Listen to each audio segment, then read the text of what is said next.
Nilinaw ng ilang senador na walang panukala na babawasan ang non-working holidays. Layo nito na mas maging produktibo ang mga Pilipino at maglikha ng mga trabaho na makahihimok ng mas maraming banyagang mamumuhunan. Paliwanag ni Senador J.V. Ejercito, ang rationalization o pagsasaayos ng mga holiday ay aplikable lang sa mga panukalang local special non-working holiday. Katwiran naman ni Senador Cynthia Villar, kapag non-working holiday ay malaki ang gastos ng gobyerno at mga pribadong sektor.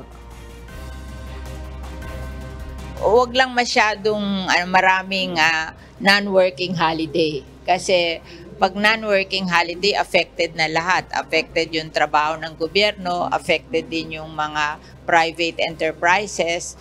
Kaya gusto yata nila bawasan yung non-working holiday. Yung working holiday, okay lang yun. Kasi parang magpo-programa ka lang to celebrate something, but people will still work. Ayon naman kay Senate President Francis Chis Escudero na ang polisiya lang ng Senado ay hindi bawasan ng holidays. Ngunit huwag na anya sanang dagdagan pa dahil sobrang marami na ito sa ngayon. Gayunman, sinabi ni Senador Chis Escudero na mahabang usapin pa ito bago magkaroon ng pagbabago sa holidays. Sinabi na namin, napakahabang kwento yan at hindi aabot sa kongresong yan ito.